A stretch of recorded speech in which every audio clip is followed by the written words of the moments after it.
This is an extract from the first of the two stories called Thunderbolt's Waxwork. Now, for reasons which I won't go into, the gang have decided that they're going to make a waxwork model of an old fellow called Dippy Hitchcock who sells roast chestnuts. They got hold of a lump of wax, and this is how they made it. Making the waxwork took the best part of a day.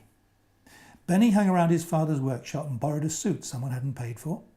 Bridie contributed a pair of her Uncle Mike's boots, and Thunderbolt managed to snip some hair off the tail of Jasper, the bad-tempered horse in the stable below. And while Bridie and Thunderbolt stuffed the suit with straw, stuck a broomstick through for a spine and pummelled it all roughly Dippy-shaped, Benny set to work on the head. The wax was easy to carve. He excavated 2 holes for eyes and put the wax he dug out aside to make a nose with. Getting the eyes to look right took a long time, and still he wasn't sure it looked exactly like Dippy, not exactly, but then it needed a nose after all. He reached for the wax he'd taken out and found it was gone. He knew where to look. Sharky Bob was licking his lips. "It might be poison," Benny said hopefully. "It's nice," said Sharky. "I likes that." Benny sighed, dug a lump out of the back of the neck to make a nose with, and carried on. After an hour of squeezing the head and pulling it, of smoothing it and rubbing it and squinting at it through half-closed eyes, of trying to shove horsehair under its nose for a moustache and bits of broken china into its mouth for teeth, he reckoned it was done. "There," he said proudly. The others clustered round. Said Bridie. "He looks as if he's going to puke." Benny shut the mouth.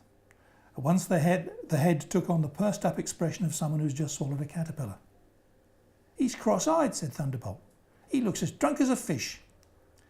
With a heavy sigh, Benny licked his finger and repositioned the dots of licorice that he'd stuck on the marbles for pupils. "I'm still not sure about his gob box," said Bridie. "Dippy's is always hanging open." With an even heavier sigh, Benny prized the mouth open again.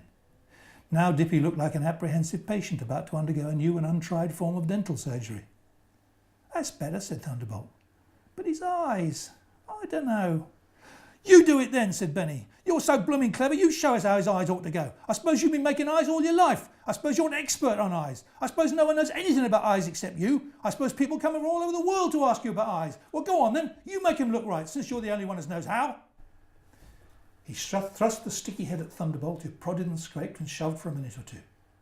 When he'd finished, the blue eye was gazing at the ceiling with the air of a desperate appeal for help, while the red one leered at the floor like a murderer gloating over his victim.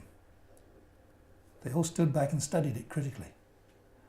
"Well," said Bridie. "It ain't got a body yet, has it?" said Benny impatiently. "Shove it on the broomstick. Course it don't look right just sitting there like a head." Thunderbolt and Bridie waggled the head to and fro till it was well and truly jammed down on the broomstick. "Ah," said Benny. And Bridie said, "That's more like it." And Sharky Bob said, "Caw." The others could only nod. It was a masterpiece.